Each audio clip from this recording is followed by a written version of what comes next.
Together with Earle Sports Bets, yeah, the twins, they be checking in. Stacking up, green is the scene that you're stepping in. Winning is a trend, and we stay making dollars. Nerd talk with the sports bet scholars. Yeah, it's R.I.P. to the bookies. R.I.P. to the bookies. R.I.P. to the bookies. R.I.P. to the bookies.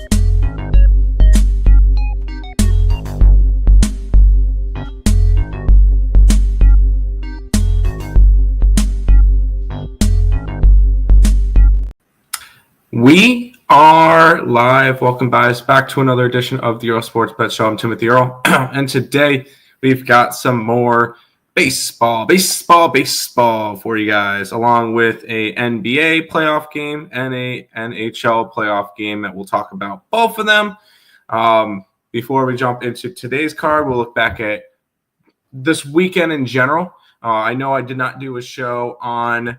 I didn't do a show for ESB yesterday. I did do the college baseball one. So my attentions were kind of tilted towards that. Plus, yesterday morning, got to go over to my grandparents' house, got to see them for a little bit. So that was very nice on Memorial Day. But we'll look back at, yesterday was a good day, up 2.63 units. Over the Saturday, Sunday, Monday scale, we were up 4.69. We've been profitable now in 9 out of 10 days. Going back all the way to, I believe it was last Friday. What was it? Going back to last Saturday, we've been up 20 units. So very, very happy with how the last little while has been going. Yeah, 10 days. 9 out of the last 10 days we've been profitable. Hopefully making it 10 out of 11 today. Yesterday, we had we had the Detroit Tigers on the money line to start it off, which was a nice winner. We had the under in the Brewers game, which was a nice winner. We had the over in the Orioles game, which had 7 runs in the first 5 innings. Nothing after that. So that was our first loser of the day. The under in the Royals game, under in the Rangers game was a winner. The Reds were a winner. Cleveland didn't show up. I figured bad spot for the Dodgers. I was wrong. Carolina Hurricanes plus 155. Everybody was saying, "Oh, Panthers sweep. Give me the Canes. Canes win." Arizona on the run line yesterday. That was a cash cow spot versus Pittsburgh. Nice winner there, 5-0. And then unfortunately, end of the night we have 2 losers and Oklahoma City up big all game. Second half wasn't too great. Oklahoma City wins by 2. We had the -3. And probably even worse, I had the Marlins, who were up 3-0, even 3-2 going into the 8th inning. They tied it, and then San Diego won it in the bottom of the 11th inning. So 2 heartbreaking losses in the night. What could have been a 6-unit day ended up being up 2.63. Still in the profit. I'll take it.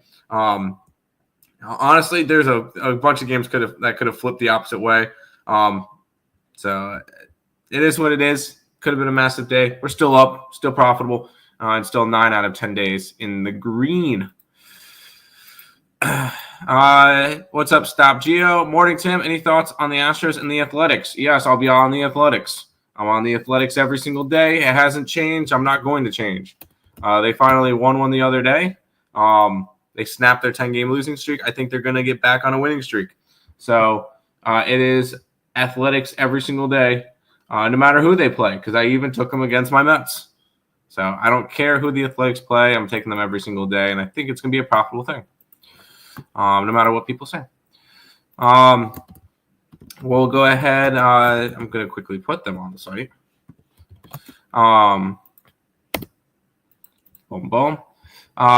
We're going to go ahead and jump into the MLB card. We'll start with the LA Dodgers and the Cleveland Guardians. The Dodgers -125 with a total of 8.5 in this game. I'm going to go refresh all of my pages real quick because I did not do that before the stream. We get Dustin May and Tanner Bybee Dustin May this year, 9 starts, a 2-4 record, 4.09 ERA, 50 and 2/3 innings pitched, 23 earned runs, 18 walks, and 49 strikeouts. He has been solid enough in 9 starts. He's allowed 3 earned runs or less in 6 of them. He had 2 starts where he allowed 4 against Atlanta and LA, the Angels, and he had 1 game where he allowed 7. That was the game against the Cubbies. On the opposite side, you got Tanner Bibby, who, or Bibby, however you pronounce it, 10 starts, 4-4 record, 3.57 ERA, 58 innings pitched, 23 earned runs, 18 walks, and 43 strikeouts. And he's been okay as well. He's allowed 2 earned runs or less in 7 out of his 10 starts. He has had 3 bad starts where 4 earned runs against the Reds, 6 against the Orioles, and 7 against the Angels. The Orioles and Angels games were both within his first 3 starts of the year. He's been solid ever since. We'll go ahead and take a look at the WRC Plus numbers. Dodgers, obviously, number 1 in baseball against – wow. The Yankees are no longer number 1 in right-handed against righties. That's now the Dodgers. 125 WRC Plus for them. And the Guardians are – wow, way down there. 99 WRC Plus, which is slightly below average.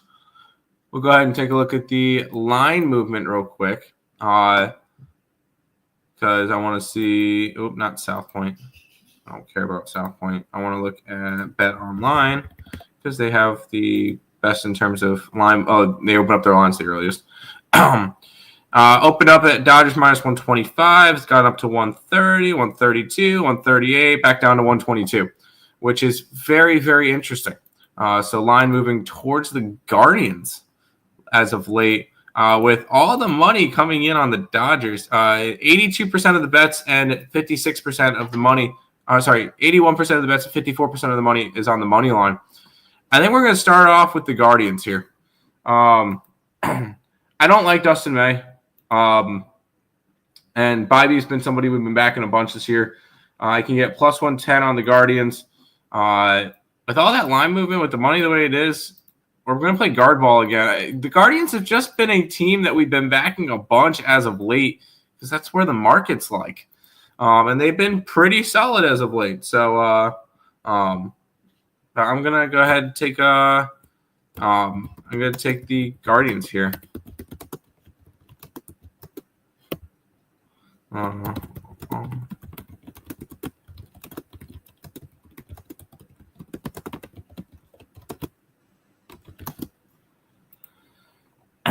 Cleveland Guardians to start the day.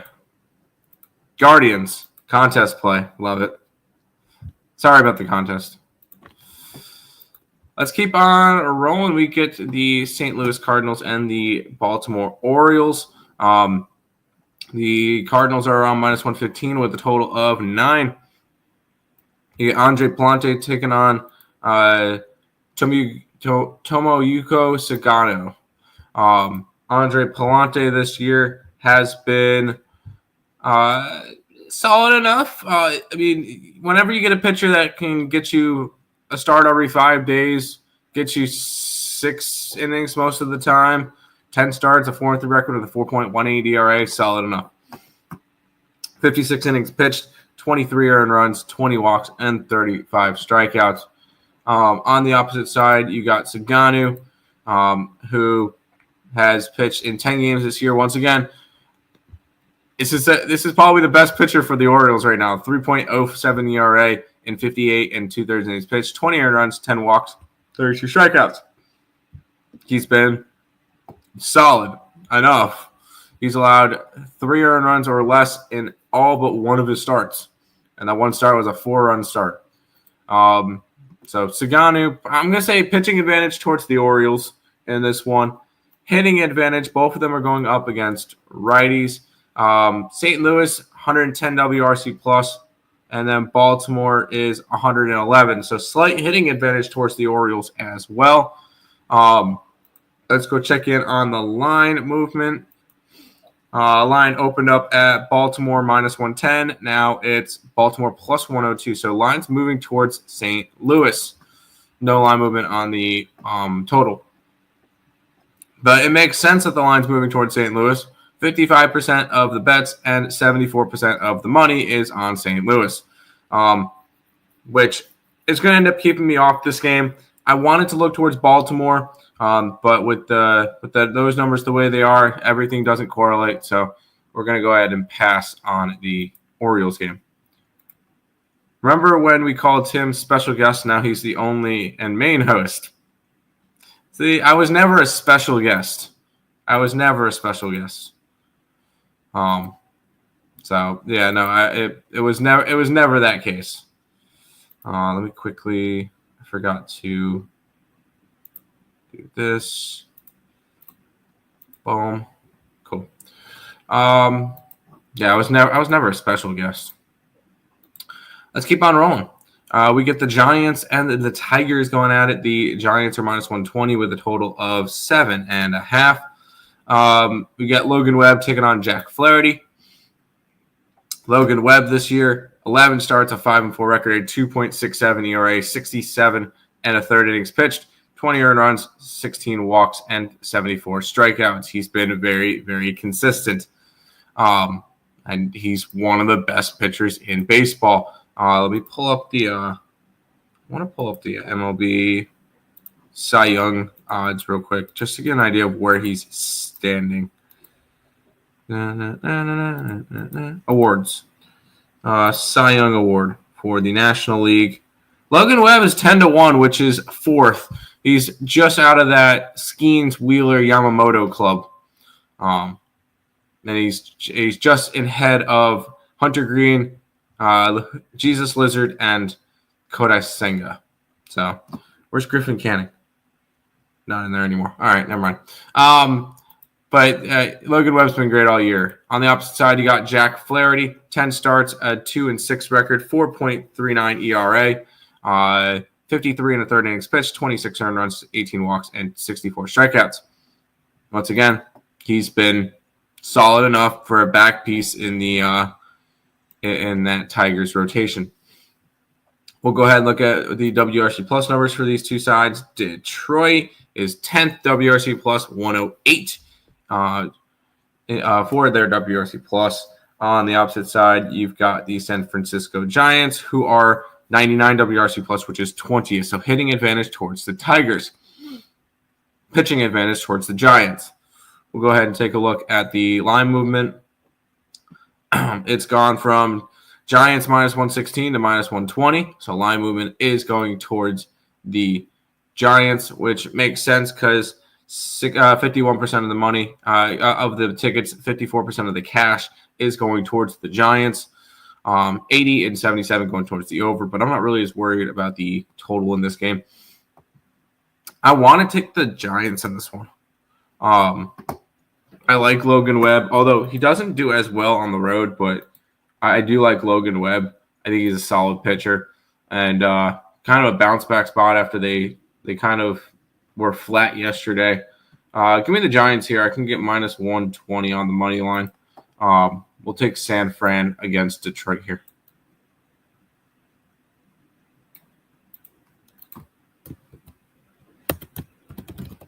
Backing Logan Webb. And I can't type. Ooh, still can't type. We'll go ahead and move on to the ugliest matchup where if all the teams can just go away, that'd be great. The Atlanta and the Philadelphia Phillies. It's a pick 'em with a total of 8.5. You got Spencer Strider taking on Ranger Suarez. Strider has pitched twice this year. They lost both of his starts. He's 0-2 with a 5.7, which is just 6 earned runs in 9 and a third innings pitched. 11 hits, 2 walks. They've kept him. They've had him on a decent pitch count. He just hasn't pitched well, which is not really surprising. He's coming off of he pitched once, and then he had the extended time off again, and then he pitched again. So he's only pitched once since coming back. Ranger Suarez is on the opposite side. 4 starts, 3-0 record, 3.7 ERA, 24 and a third innings pitched, 10 earned runs, 7 walks, 23 strikeouts. He has been really solid this year because you take out that 7-run game against the Arizona Diamondbacks, and he has been fantastic, pitching about 21 innings, allowing 3 earned runs. So he has been great. So pitching advantage, as crazy as it sounds, towards the Philadelphia Phillies. Atlanta versus lefties is 20th in baseball at 79 WRC plus. Not great, but Ronald Acuna Jr. is back, and that's only going to help that one. Philadelphia against righties is 105 WRC plus, which is mid-pack 14th. We go ahead and look at the line movement, where the line has not moved. Opened up minus 105 for Philly. Now they're minus 107. So slight line movement towards Philly.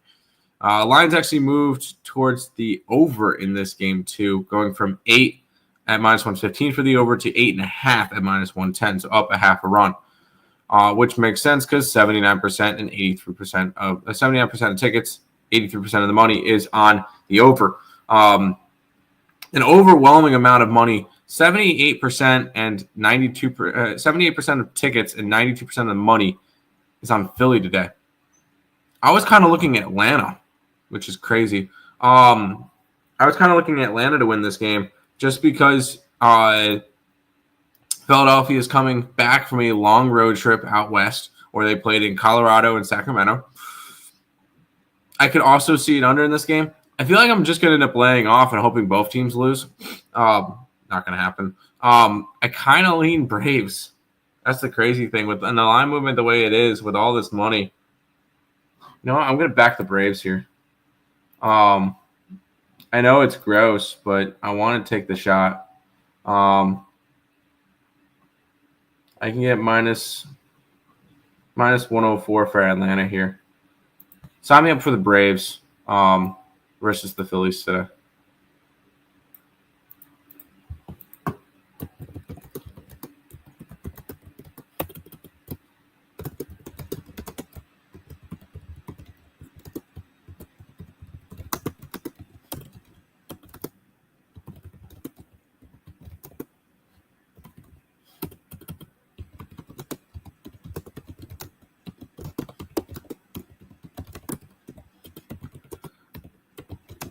There we go. All right.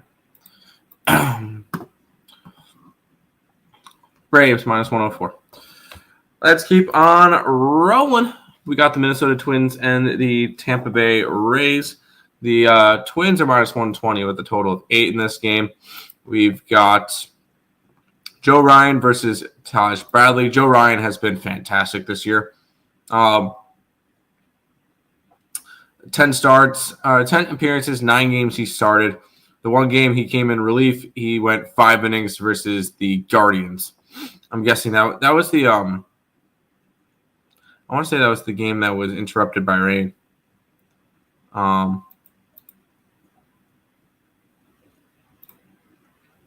Bailey Ober went 3 innings, and then Ryan came in. I think that was the game that was affected by rain. 4-2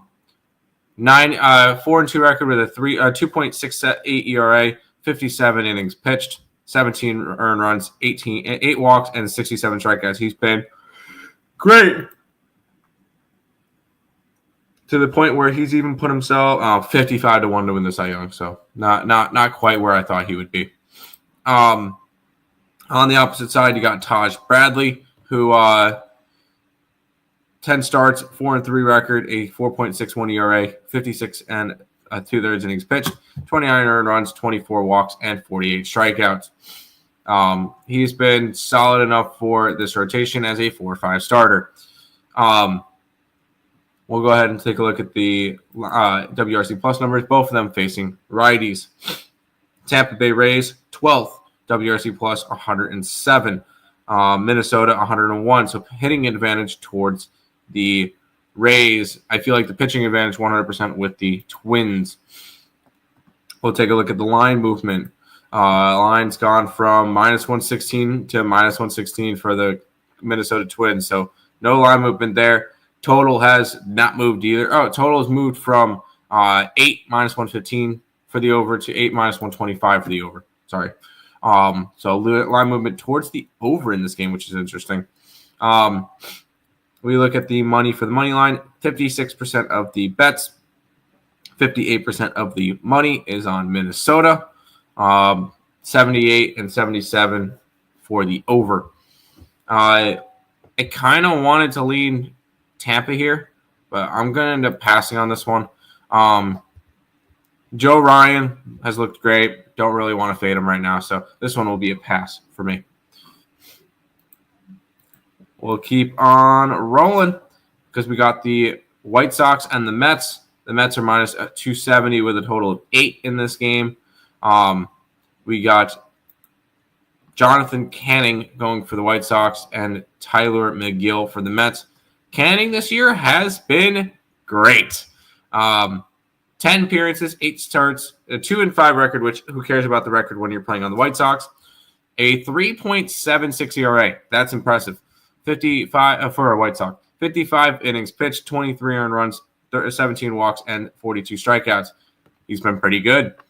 One of those solid arms. Because he did pitch last year, so this is his second year. He's looking like a solid piece of this rotation for the White Sox. On the opposite side, you got McGill, who has been great this year. He finally bounced back after a couple of bad starts. 10 starts for him this year, 3-4 record, a 3.56 ERA. 58 innings pitched, 19 earned runs, 23 walks, and 66 strikeouts. I would give the pitching advantage towards the Mets still. I would give the hitting advantage, obviously, towards the Mets. The Mets are 11th WRC plus versus righties. White Sox are third to last, only ahead of Pittsburgh and Colorado. So hitting advantage, pitching advantage towards New York. We look at the line movement and 10 cents towards the Mets from 255 to 265 up to 270. So some line movement towards the Mets. This line opened up at an 8.5. It's gone down to 8 to 7.5, back up to 8. So since the opening line, it's gone from 8.5 plus 100 for the over to 8 at minus 105. So a line movement towards the under. We look at it. All the money, 92% and 93% are on the Mets. Bunch on the over. Don't really care about that. Here's the deal. 180 to 280. Mets are still in that range. 92% of the money, of the bets, 93% of the money is on the Mets. And lines moving towards the Mets. You know where this one's going. The New York Mets today are a cash cow spot. So we'll go ahead and jump on them. Yeah. Their run line today I can get at minus 122. The New York Mets cash cow spot today. So Mets run line.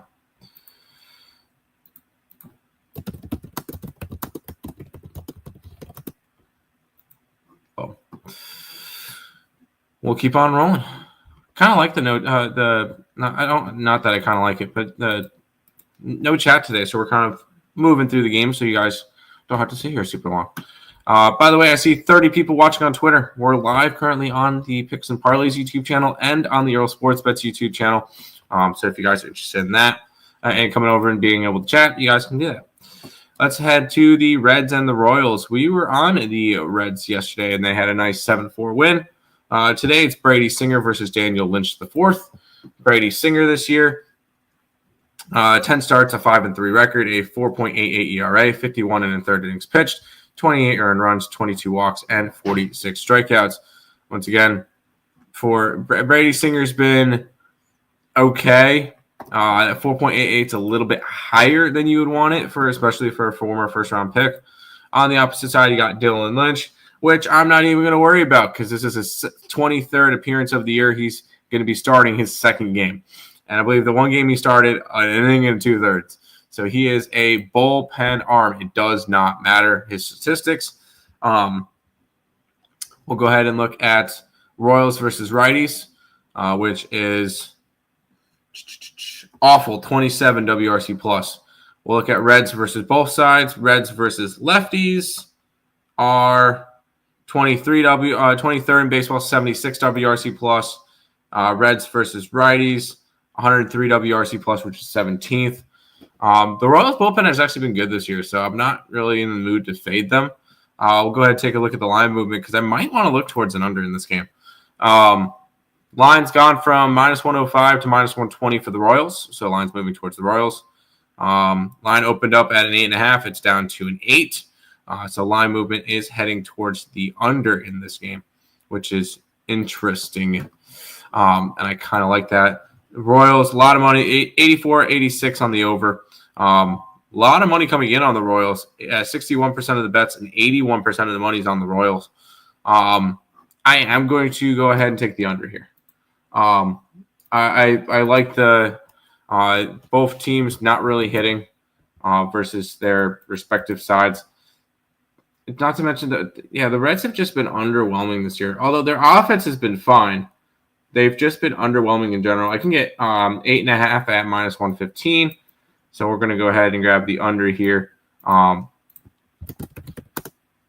Both teams struggling to hit. Give me the under 8.5 in this one. Great to see you. Hey, Mike. How you doing? And we've got Reds. I mean, it's kind of hard for me to go after the Reds. A lot of the money and stuff, a lot of line movement and everything is all in favor of the Royals. But I'm not going to talk you off of them as long as it goes under. That's all that matters. Let's go ahead and head to this one, which, yeesh. The Cubbies are minus 320 today. They're going up against the Rockies, so it makes sense. 7.5 is your total. German Marquez versus Cade Horton. Marquez this year has been a walking pitching machine.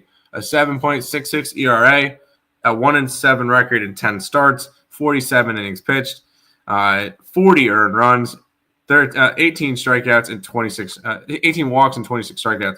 The fact that you've given up 14 more earned runs than strikeouts is concerning.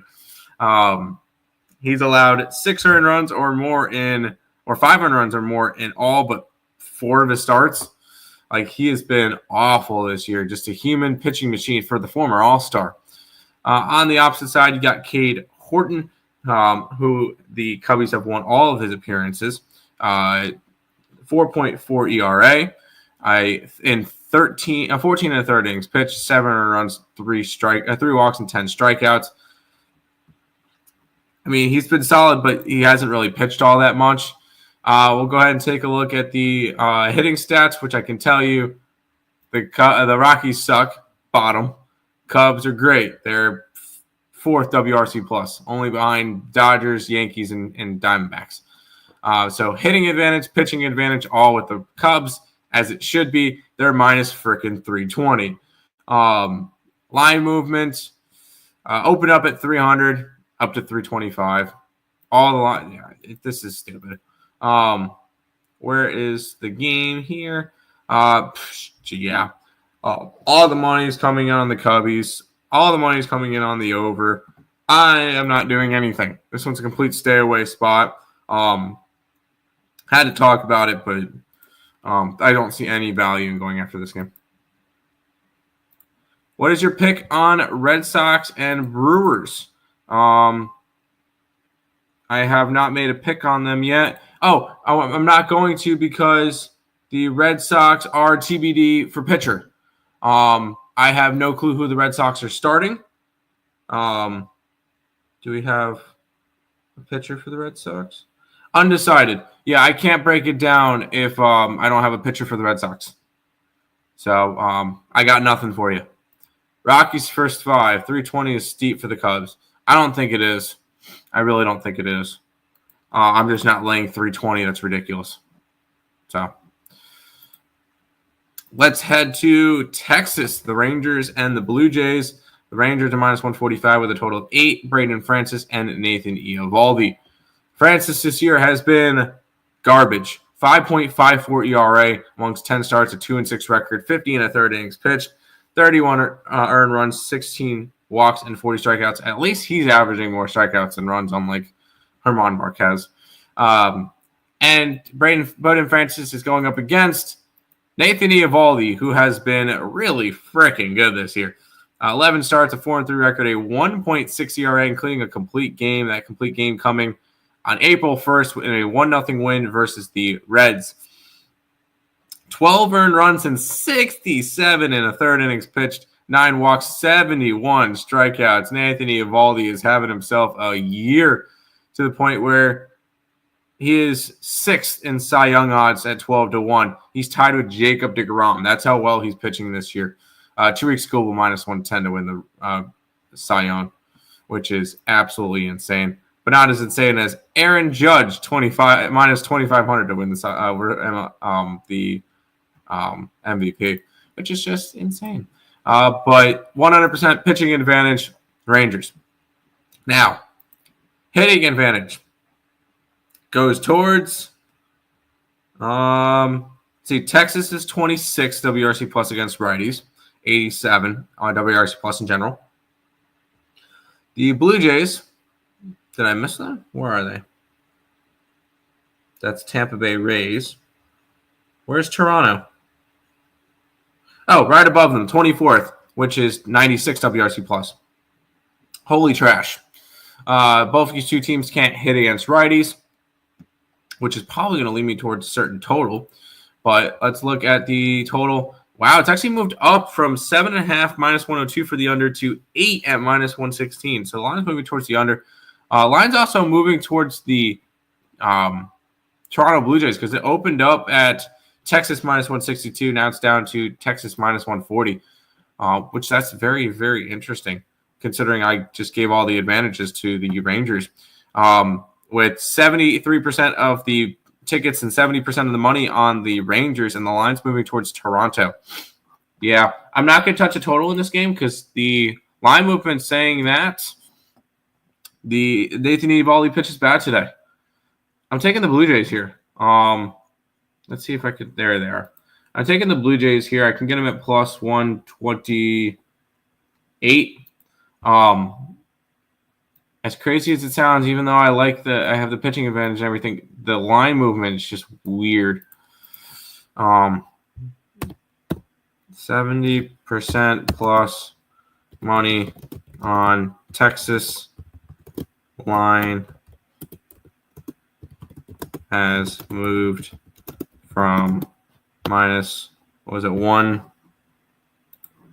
Where were they?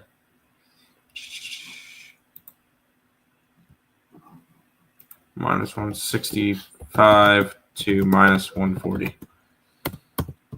Give me Toronto.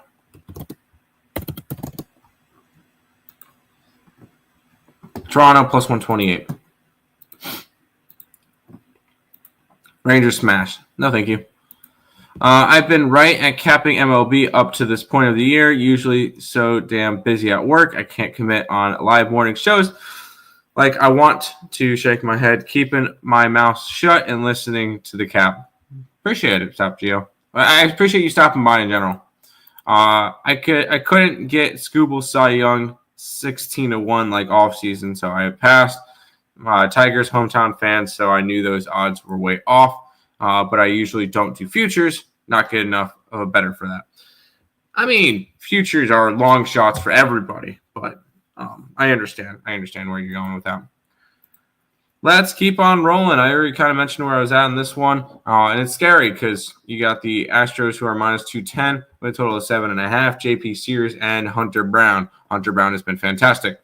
But JP Sears first, 10 starts, 4-4 record, 4 ERA, 54 innings pitched, 24 earned runs, 10 walks, and 42 strikeouts. Coming off of giving up 600 runs versus the Dodgers, versus the Angels, not particularly great.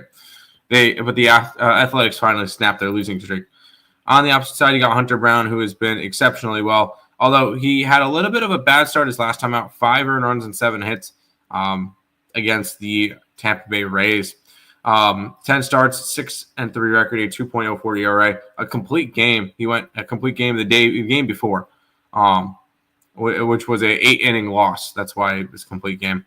61 and a 2/3 innings pitched, 14 earned runs, 16 walks, and 71 strikeouts. Hunter Brown's been fantastic. That being said, I take the Athletics every single day, so nothing's really changed. We'll go ahead and take a look at the WRC plus numbers. Houston versus lefties, 97 WRC plus, slightly below average. Oakland versus righties is 108. So hitting advantage towards the Athletics. quickly look at the line movement, even though it really doesn't matter. The lines moved significantly towards the Astros. But at 7.5, it wouldn't be a cash cow to begin with. All the money, all the tickets, and everything on the Astros. I am on the Athletics because I bet them every single day. It's scary, I know. It doesn't always win, I know. We finally won the last game. I think we're going to end up being profitable at the end of the year. Astros smash. They should. They should. This Athletics team that's now 8 games under 500, so they should. But I'm not gonna buy into that. Let me check one thing real quick.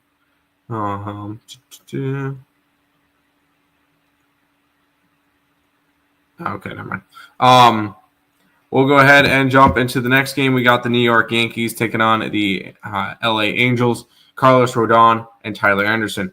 Rodon this year, 2.88 ERA. He's been great. 11 starts, 6-3 record, 65 2/3 innings pitched, 21 earned runs, 26 walks, and 80 strikeouts. So really good strikeout numbers for Mr. Rodon.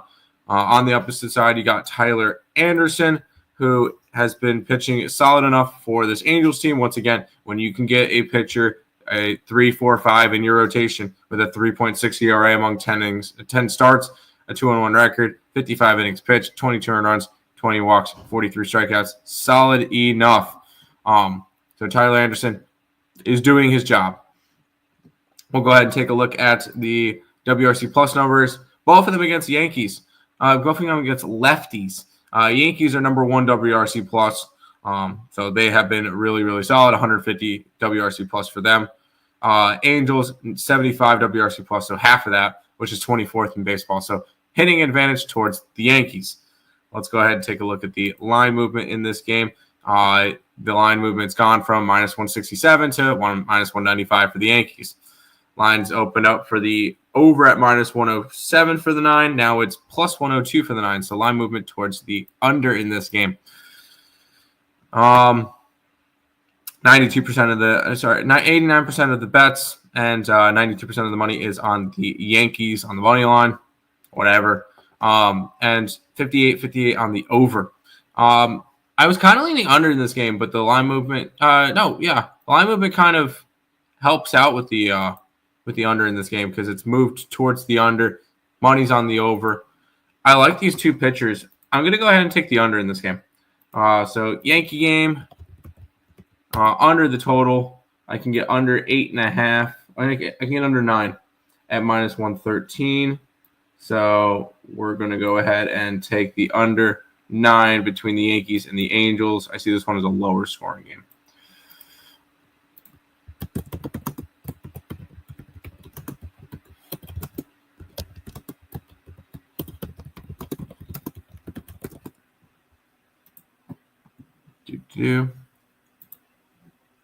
Yanks smash. They should. Why don't you just parlay all of them? Parlay all the big favorites. There you go. Let's keep on rolling. We got 3 more baseball games today. We got the Pittsburgh Pirates and the Arizona Diamondbacks. You got the Diamondbacks sitting at the -245 number with a total of 8.5. We get Barrows taking on Burns. Barrows has pitched 1 game this year. Appeared 2 times in his career. Last game against the Brewers, 4 earned runs, 2 walks, 4 hits, 3 strikeouts in 5 innings, which gives him a 7.2 ERA. Not buying much into that one. I think he's going to give you a decent amount of innings, so I'm not going to buy too much into that last start. On the opposite side, you got Burns, who started in 9 games, a 3-2 record, a 2.73 ERA, 52 2/3 innings pitched, 16 earned runs, 22 walks, and 51 strikeouts. He has been pretty good this year. And that's even coming off of missing. He started his last 3 starts, but he missed about 2.5 weeks in between that. But Burns is pretty. I feel like he's almost back to his Milwaukee days form.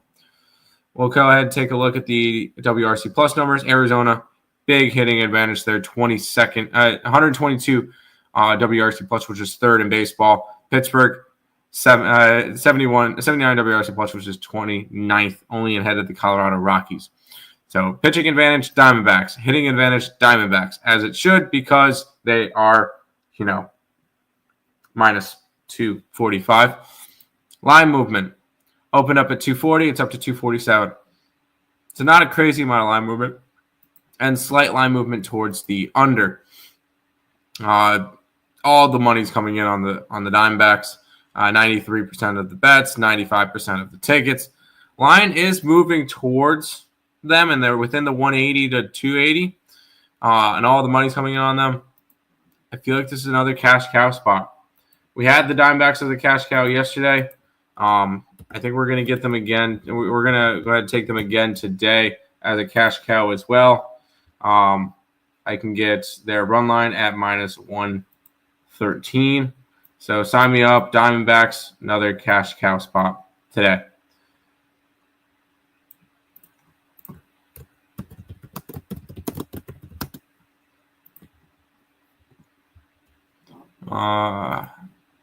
D-backs smash, as they should. Bunch of big favorites, not really. Well, I took the D-backs today, but that's a different story. We got the Marlins and the Padres coming up next. We got Meyer versus Kolek. The Padres minus 160, total of 8. Myers this year, for a Marlins pitcher, has been good. He had a rough stretch of 3 games where he allowed 5-5-5 to Seattle, Oakland, and Chicago. Other than that, 3 earned runs or less in all of his starts. 10 starts, 3-4 record, 4.15 ERA, 56 and a third innings pitch, 26 earned runs, 17 walks, and 63 strikeouts. He's been solid. Kolek, 4 starts this year to a 2-1 record, a 2.84 ERA, 25 and a third innings pitched, 8 earned runs, 21 strikeouts. Keep in mind, 9 of those innings shutout was against the Colorado Rockies, so the numbers could be a little bit skewed the other way for him, because in his other starts, he's allowed 8 earned runs in 16 innings. But other than that, he take away those 9 innings, and those numbers don't look as great. But he had one really good start in Colorado. Let's take a look at line movement or WRC plus numbers, both of them against righties. Miami, 22nd WRC plus against righties, 98. San Diego, 16th, which is 104 WRC plus. So neither team hitting against righties super crazy. We'll go ahead and take a look at the line movement. And this one, lines moved towards the Miami Marlins again. 70 went from minus 175 to minus 160 for the Padres. Am I going to end up taking the Marlins again? Where's the line movement for this game? There it is. All the money, all the tickets and stuff coming in on the Padres. I want to go after the Marlins again. I like Meyer. I think he's solid. I think Kolek is due for regression. Line moving towards San Diego when all the money. Line moving towards Miami when all the money's on San Diego. Plus 145. Give me the Miami Marlins to take the series from the Padres. Because I know that they played. Oh, they played what, 2 days ago? 2. But they've only played the 1 game. My bad. And they lost in extra innings. That's right. I took Miami the day before as well against the Angels. That's what it was.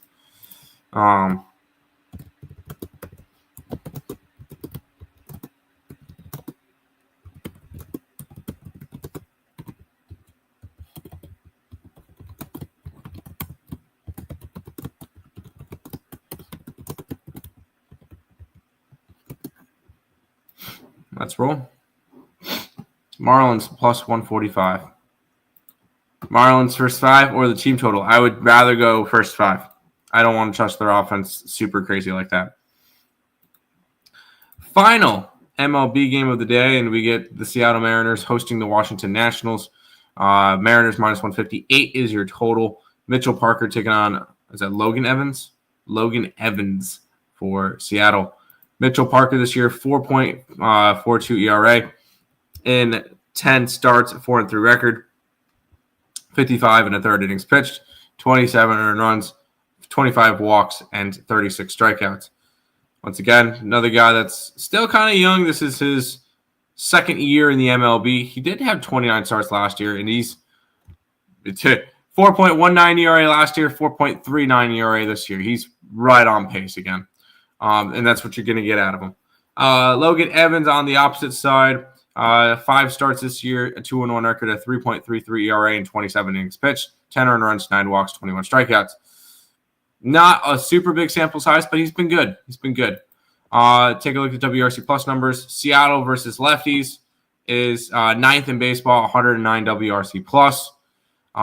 Nationals versus righties is 19th, which is at 100 WRC plus. So hitting advantage towards Seattle. I want to say pitching advantage slightly towards Seattle as well.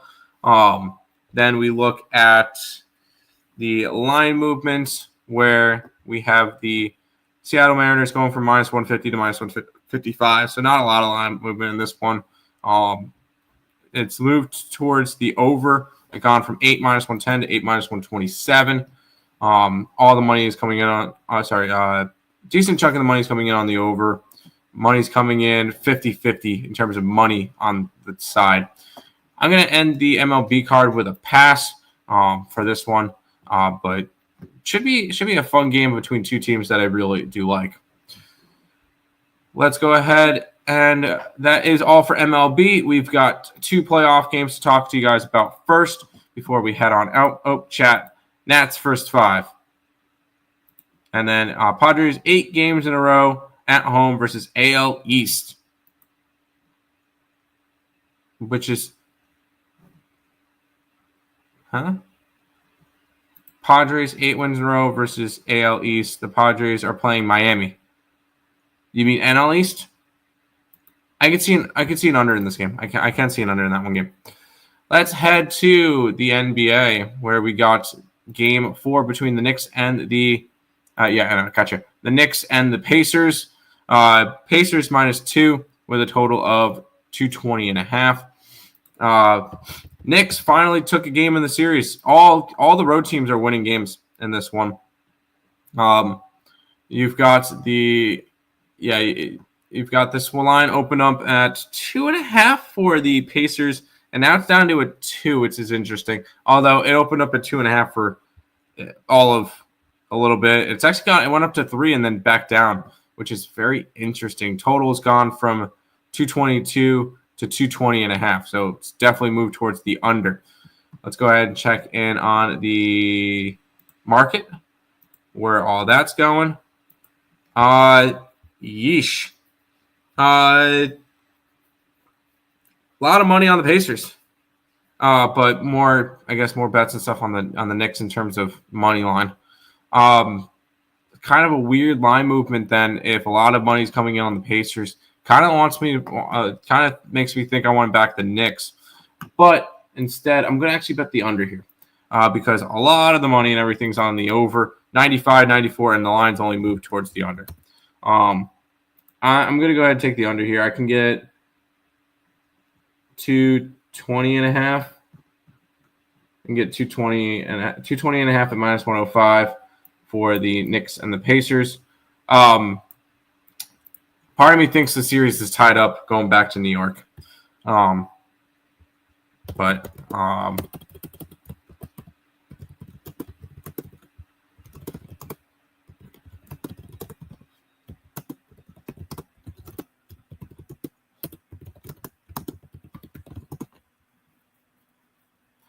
Under 220.5. Pacers. I'm nervous about the Pacers now. I'm nervous about the Pacers tonight. I took the under. First half under. I could see the under. Yeah, I have the under. Yeah. Let's head to the NHL where we've got the Dallas Stars and the Edmonton Oilers. Oilers -165 with a total of 6.5. Oilers coming off of a big 6-1 win. We got the over in the last game, which was nice. But they are now up 2-1 in the series. We go ahead and take a look at the line movement in this one. If we can get there. Yep. Line opened up at minus 157 and it's down to a 147. So line's moving towards the Dallas Stars. Line's also moving towards the under in this one, going from 6 plus 103 to a 6 minus 102. So 5-cent line movement towards the under. Towards the under in this one. We take a look at money, which is crazy because 86% and 89% are all over the Edmonton Oilers. And the line's moving towards the Stars. Let's go ahead and get this series tied up. Give me the Stars tonight. I've been riding my movements, and it's been putting me on the right side. The only loser so far in the conference finals for me was taking the Canes game 3. Other than that, this series has been perfect, and the other series has been pretty solid. It's been a 3-1 and a 4-0, so 7-1 run in the NHL playoffs. So I'm going to keep an 8-1 run in the NHL playoffs. So I'm going to go ahead and take the Stars to even up the series here.